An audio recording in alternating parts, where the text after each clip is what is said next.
Left, क्या बोलते हैं? रिएक्टेंट। राइट, रिएक्टेंट बोलते हैं। और इसको क्या बोलते हैं हम लोग? प्रोडक्ट। राइट, तो ये प्रोडक्ट है। तो ये रिएक्टेंट मिलके प्रोडक्ट बनाते हैं। तो हम लोग ये देखते हैं कि केमिकल रिएक्शन में जब दो एलिमेंट मिलते हैं ना, तो जो उनका प्रॉपर्टी होता है और जो प्रोडक्ट का प्रॉपर्टी होता है, वो सेम होता है या अलग होता है? अलग होता है। हाँ, करेक्ट। तो यहाँ हम डिफिनेशन देखेंगे केमिकल रिएक्शन का। So chemical reaction are the process in which new substance with new properties are form. The new substance formed have entirely different properties. So यही जो हमने बताया वही चीज है ये। So during the chemical reactions, atom of one element do not change into those of another element. So मतलब ये जो बनता है ना, तो बस उनका रीअरेंजमेंट होता है। लाइक वो अपना सेम प्रॉपर्टी चेंज कर देते हैं। ठीक है, तो अब देखते हैं chemical equations. So the method of representing a chemical reaction with the help of symbols. ठीक है, तो सिंबल्स के हेल्प से एंड फॉर्मूला के हेल्प से जो हम लोग इक्वेशन लिखेंगे उसको इक्वेशन बोलेंगे, केमिकल इक्वेशन बोलेंगे, क्योंकि वो केमिकल रिएक्शन का फॉर्मेशन है सिंबल के रूप में। ठीक है, एक सेकेंड।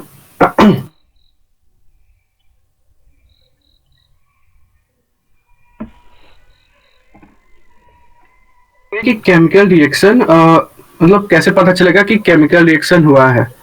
तो पहला हम लोग देखेंगे इवोल्यूशन ऑफ गैस। लाइक कोई भी चीज हो रहा है तो उसमें अगर गैस बन रहा है तो यहाँ हम लोग पता कर सकते हैं कि हाँ केमिकल रिएक्शन हुआ है। लाइक ये इक्वेशन में हम लोग देख सकते हैं Zn plus H2SO4 gives ZnSO4 plus H2। तो यहाँ H2 क्या है?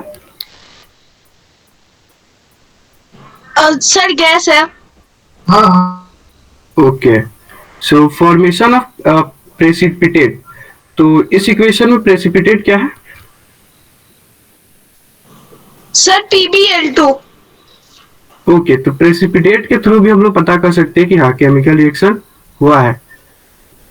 Okay, so changes in colour. So कुछ रिएक्शंस में कलर भी चेंज हो जाते हैं। ठीक है, तो वहां से भी हम लोग पता कर सकते हैं। ऐसे ही टेम्परेचर के लिए भी है। और कुछ है कि स्टेट भी चेंज कर देते हैं अपना, लाइक केमिकल रिएक्शन के बाद। ठीक है, लाइक यहाँ ये HCl क्या है? गैस है। और NH3 क्या है? गैस है। जो कि हमें क्या दे रहा है? एक सॉलिड दे रहा है NH4Cl। समझ में आ रहा है ना सबको? Yes sir. समर्थ सिंह, समझ में आ रहा है ना? यस सर, आ रहा है। Okay, so balance and unbalance chemical equation. So balance chemical equation क्या होता है और अनबैलेंस केमिकल इक्वेशन क्या होता है? कोई बताओ एक। बैलेंस्ड केमिकल इक्वेशन जो होता है उसके इक्वल नंबर ऑफ एटम्स होते हैं और डिफरेंट जो एलिमेंट्स के रिएक्टेंट और प्रोडक्ट होते हैं उनके इक्वल नंबर ऑफ एटम्स होते हैं। ओके, सो ये एग्जांपल है अपना बैलेंस केमिकल इक्वेशन का। और यहाँ ये है अनबैलेंस केमिकल इक्वेशन का, क्योंकि यहाँ H2 दो है और O2 दो है। ठीक है, तो यहाँ क्या दिया है? H2, यहाँ H दो है और O कितने हैं? 1। Okay, so balancing a chemical equation. तो ये हम लोग पता कैसे करते हैं? तो एक लेवेजियर साइंटिस्ट थे जिन्होंने 1774 में एक लॉ दिया था जिसे हम लॉ ऑफ कंजर्वेशन ऑफ मास के नाम से जानते हैं। तो ये मतलब ये लॉ कौन कौन जानता है? किसको किसको याद है? बताओ जरा, क्योंकि सबने सिलेबस कवर कर रखा है, तो बताओ। वैसे लिखा भी है यहाँ पे। Hello, yes sir. हाँ बताओ। सर बेसिकली इस लॉ में क्या होता है, ये मतलब लॉ ऑफ कंजर्वेशन ऑफ मास होता है, जिसमें क्या बोलते हैं इक्वल नंबर ऑफ एटम्स होने चाहिए प्रोडक्ट हैंड साइड पे और रिएक्टेंट हैंड साइड पे। ओके, सो ये भी कह सकते हैं कि mass is neither created not destroyed. Like हम लोग जो नंबर ऑफ एटम्स देखते हैं ना, यहाँ पे मास भी सेम होता है। मतलब मास जितना लेफ्ट साइड में होगा उतना ही राइट साइड में होगा। ठीक है, तो यही था ये अपना Yes. Law of conservation of mass. So अब देखेंगे हम लोग केमिकल इक्वेशन को बैलेंस कैसे करते हैं। तो इसका ये एक हम लोग एग्जांपल के थ्रू इसको समझ जाएंगे, पूरा डेप्थ में नहीं जाएंगे क्योंकि रिवीजन है। सो यहाँ पे जो ये इक्वेशन दिया होगा तो उसको हम लोग इसके एलिमेंट्स को ऐसे लिख देंगे, लाइक FeHO, यहाँ पे 3 ही है। फिर इसको इसके जो जो कोएफिशिएंट्स होंगे ना, लेफ्ट हैंड साइड के और राइट हैंड साइड के, ऐसे इसको अरेंज कर देंगे। फिर देखेंगे ये दोनों इक्वल है या नहीं है। अगर इक्वल नहीं है तो मल्टीप्लाई या डिवाइड करके हम लोग इक्वल करने की कोशिश करेंगे। तो यहाँ 1 इक्वल नहीं है 3 के, तो यहाँ हमने क्या किया है, 3 से मल्टीप्लाई किया है। फिर यहाँ H आता है, तो H यहाँ 2 है और यहाँ कितने हैं, 2 है, तो ये तो इक्वल है। लेकिन आगे चल के हम लोग देखेंगे यहाँ O में मल्टीप्लाई हो रहा है 4 से, तो यहाँ इसलिए यहाँ पे भी हम लोग को मल्टीप्लाई करके इक्वल करना पड़ रहा है। समझ में आ रहा है नहीं? Yes sir. Yes, sir. Okay, तो बैलेंसिंग सबको आता है ना? यस सर, आता है। ओके, सो यहाँ स्टेप्स मेंशन है, यहाँ से रिवीजन कर सकते हो आगे भी। चलो आगे देखते हैं। How to make equations more informative. So equations को हम लोग मोर इंफॉर्मेटिव कैसे बता सकते हैं, लाइक इक्वेशन को देख के हम लोग बता दें कि क्या क्या हो रहा है वहाँ पे। सर उसके फिजिकल स्टेट को मेंशन कर सकते हैं, कैटलिस्ट इन्वॉल्व हुआ है कि नहीं वो मेंशन कर सकते हैं, और मतलब टेम्परेचर लिख सकते हैं वहाँ पे। हाँ, लाइक किस कंडीशन पे वो इक्वेशन हो रहा है ना? Yes sir. टेम्परेचर कांस्टेंट है या किसी सर्टेन टेम्परेचर पे हो यस रहा सर, है। वही मतलब हाँ, टेम्परेचर कैटलिस्ट इन्वॉल्व लगा सकते हैं, फिजिकल स्टेट उसकी लिख सकते हैं। अगर प्रेसिपिटेट बनता है तो उसको कैसे करेंगे? पीपीटी लिख देते हैं।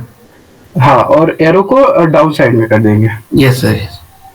ओके, सो लाइक यहाँ दिया हुआ है सॉलिड स्टेट के लिए S यूज करते हैं, लिक्विड स्टेट के लिए L, गैसेड स्टेट के लिए G, और एक्वस सॉल्यूशन के लिए Q। चलो ठीक है, यहाँ अगर पीपीटी बनता है तो ऐसे ये सिंबल के यूज करते हैं। ये प्रेसिपिटेट के बगल में इसको लिखते हैं। फिर यहाँ गैस बनता है तो ऐसे, और ये अपर साइड दिखा देते हैं, गैस रिलीज हो रहा है ना? अब देखते हैं Yes, sir. To indicate the heat changes in the equation. Like chemical reaction सबसे पहले होते कितने टाइप के हैं? 2 टाइप के, endothermic and exothermic. So endothermic क्या होता है? इसमें हीट करते हैं, यूज हो रही हो किसी रिएक्शन टाइम में, मतलब हीट यूज हो रही हो।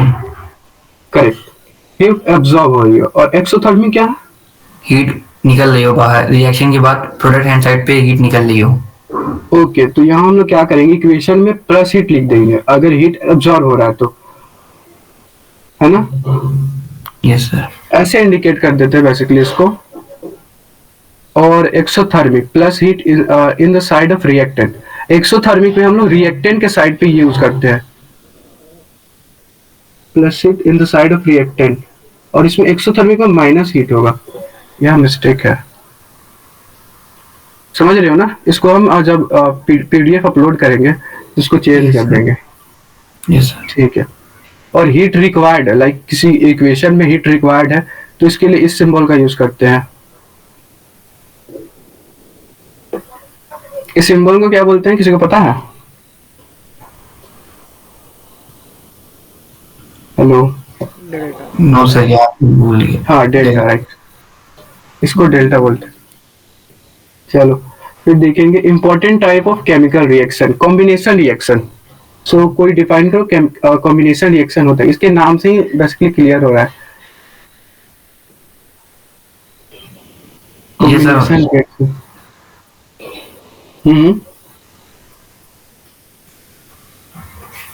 सर जो बोलते हैं, जो प्रोडक्ट साइड होती है वो कंबाइन हो, मतलब रिएक्शन जब हो, 2 सब्सटेंस हो, वो क्या बोलते हैं, रिएक्ट करके सिंगल सब्सटेंस प्रोवाइड, मतलब सिंगल हमको रिएक्शन प्रोडक्ट साइड पे मिले, जैसे कि A+B रिएक्ट करके हमें AB दें। Correct correct. और वैसे ही इसका एकदम अपोजिट होता है डिकम्पोजिशन रिएक्शन। और तीसरा आता है डिस्प्लेसमेंट रिएक्शन, चौथा आता है डबल डिस्प्लेसमेंट रिएक्शन। इसमें बेसिकली आयन के फॉर्म में हम लोग देखेंगे। जो फोर्थ है ना डबल डिस्प्लेसमेंट। और एक आता है अपना रिडॉक्स, यानी कि टोटल 5 टाइप के केमिकल रिएक्शंस होते हैं। चलो देखते हैं कौन कौन से हैं। तो कॉम्बिनेशन रिएक्शन, जिसमें क्या होता है कि दो जो होते हैं ना एलिमेंट्स अपने, वो कंबाइन होके और जो थर्ड बनाएंगे, लाइक कंबाइन होंगे तो कॉम्बिनेशन रिएक्शन है ना. Those two reactants in which two or more substances combine to form a single substance are called combination reaction. तो ये तो क्लियर हो गया ना सबको. जी sir clear. Okay. Decomposition reaction, यहाँ तो सीधा पता चल रहा है डिकम्पोज होके मतलब लाइक टूट के करेगा. जैसे ये है अपना, तो ये टूट के दो फॉर्म में बन जाएगा, CaO प्लस CO2. तो ये अपना हो गया decomposition reaction. Those reactants in which the compound breaks or decompose in two or more simpler substances are known as decomposition reaction. So यहाँ नोट में दिया है decomposition reaction और opposite of combination reaction. चलो थर्ड क्या, इसके बाद क्या है. हाँ, ये एक इम्पोर्टेंट एग्जाम्पल मैंने डाल दिया था, NCERT का है, तो इसको याद कर लेना, मे भी एग्जाम में आ जाए. एक और एग्जाम्पल था, ये भी NCERT का ही है. तो types of decomposition reaction. Thermal decomposition reaction, ये कौन बताएगा? थर्मल डिकम्पोजिशन रिएक्शन कोई बताओ. जिस रिएक्शन में क्या होता है, हीट इन्वॉल्व होती है किसी सब्सटेंस को ब्रेक डाउन करने के लिए. Okay, reaction. तो ये कोई डिफाइन करो उसको. तो इसमें क्या होता है जब सेम उसी तरह होता है, मतलब रिएक्शन होती है, लेकिन बस क्या होता है आखिरी में एक प्रेसिपिटेट फॉर्म हो जाता है आखिरी में. ओके, राइट साइड पे. तो ये सिर्फ एक्वस सॉल्यूशन के साथ ही होता है या फिर किसी के साथ भी हो सकता है? तो मेरे हिसाब से सिर्फ एक्वा सॉल्यूशन के हिसाब से होना चाहिए, क्योंकि अगर आपके साथ होता तो सिर्फ प्रेसिपिटेट फॉर्म ही ना होता.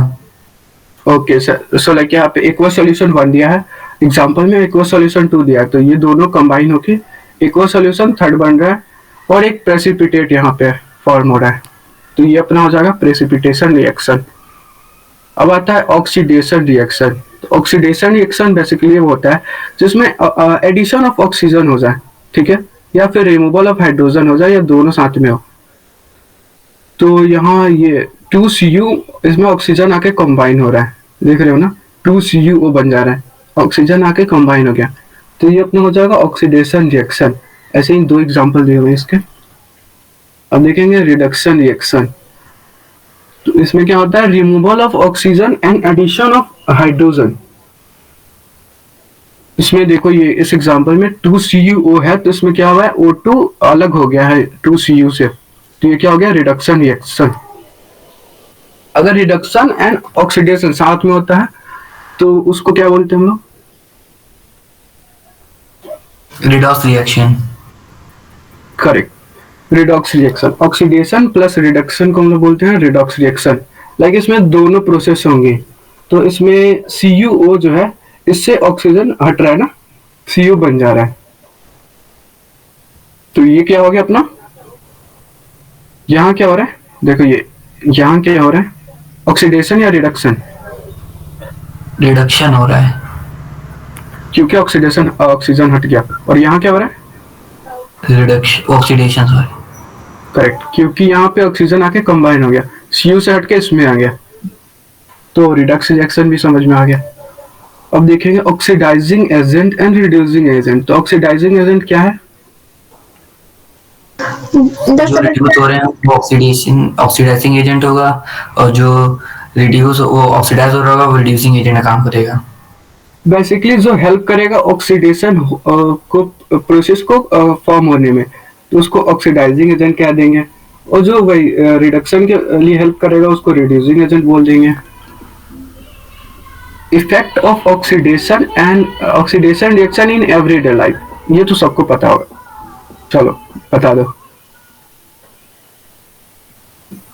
जैसे दो होते हैं, कोरोजन और रिजिडिटी. कोरोजन में क्या होता है, जब आपका कोई भी बेसिकली इसमें क्या होता है, आयरन हो जो क्या होते हैं रखे इसमें क्या होता है, ह्यूमिड एयर या फिर वाटर साथ रिएक्ट करके इसके ऊपर कोरोजन की लेयर हो जाती है, और इसको प्रिवेंट करने के लिए हम गैल्वेनाइजेशन कर सकते हैं या फिर पेंट अप्लाई कर सकते हैं. रिजिडिटी में क्या होता है, जब क्या बोलते हैं किसी भी खाने वाली चीज पे क्या बोलते हैं, मतलब क्या बोलते हैं वो उसका टेस्ट या फिर उसकी स्मेल चेंज हो जाए, उसे हम रिजिडिटी कहते हैं. इसको प्रिवेंट करने के लिए हम इसको एक एयर टाइट कंटेनर में पैक कर सकते हैं. Correct correct. लाइक तो लाइक लोहे में जंग लग जाता है, तो इसको क्या बोलते हैं? कोरोजन, आगे देखेंगे इसको, देखो यहाँ फिर रस्टिंग रस्टिंग ऑफ आयरन, है ना। तो लाइक क्या होता है इसमें कि बेसिकली मेटल के जो परत पे वो ऑक्सीडेशन हो जाता है, तो एक जंग जैसा बन जाता है, फिर उसको हम लोग साफ करते हैं, तो ऐसे करते करते पूरा मेटल खत्म हो जाता है, तो इसको हम लोग बोलते हैं कोरिजन। ये इसको आयरन में होता है, तो इसको हम लोग जंग भी बोलते हैं, रस्टिंग ऑफ आयरन, है ना। तो इसका इक्वेशन यहाँ पे दिया हुआ है, ठीक है। और अगर ये इसका आगे देखेंगे, और कोरिजन ये सिल्वर में, तो सिल्वर में होता है तो क्या होता है, ब्लैक परत जम जाती है ना। Yes sir. और कॉपर में होता है तो ग्रीन कोटिंग, यहाँ ग्रीन कोटिंग आ जाती है, हरा कलर का परत बन जाता है अगर कॉपर को ऐसे छोड़ देते हैं तो। अब इसको सही करने के लिए हम लोग क्या करेंगे, पेंटिंग कर सकते हैं, ऑयलिंग कर सकते हैं, और ये गैल्वेनाइजेशन कर सकते हैं, जिसके कारण लाइक देखते होगे कि मतलब घर में भी कुछ कुछ होता है, लाइक गेट है उसको, तो वहाँ पे कुछ लोहे की चीज लगा हुआ है, तो उसको हम लोग पेंट करवा देते हैं ना, जिससे वो उसमें जंग ना लग सके।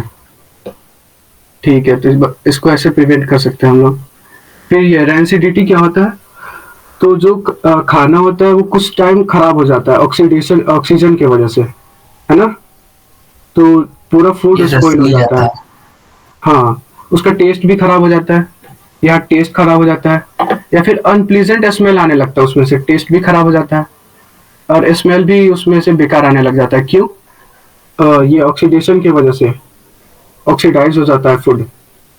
तो इसको हम लोग प्रिवेंट कैसे करेंगे, तो इसको हम लोग प्रिवेंट करेंगे एंटीऑक्सीडेंट्स डाल के, लाइक BHT BHA, ये जो है अपना एंटीऑक्सीडेंट है, तो इसको यूज करेंगे तो अपना खाना बच जाएगा। लाइक और या फिर हम लोग चिप्स के पैकेट देखते हैं, उसमें 4 चिप्स रहता है, बाकी फुला हुआ रहता है, उसमें हम लोग को लगता है यार इतना ज्यादा वो हवा क्यों भरते हैं, बेसिकली वो नाइट्रोजन गैस होता है, जिसकी वजह से चिप्स खराब ना हो, उसके लिए उसका यूज किए होते हैं वो लोग। और एक होता है कि हम लोग फ्रिज में खाना रख देते हैं, जिसकी वजह से वो लंबे समय तक टिक पाता है, तो एक टेम्परेचर में चेंजेस करके भी हम लोग इसको स्टॉप कर सकते हैं, लाइक प्रिवेंट कर सकते हैं रेंसिडिटी को। और एक होता है air tight container, like air tight container use करके हम लोग उसमें ऑक्सीडेशन से बचा सकते हैं, तो वो जो खाना होगा या फिर जो भी होगा वो लंबे समय तक टिक पाएगा। बस यही था आज का topic. Thank you everyone. So doubt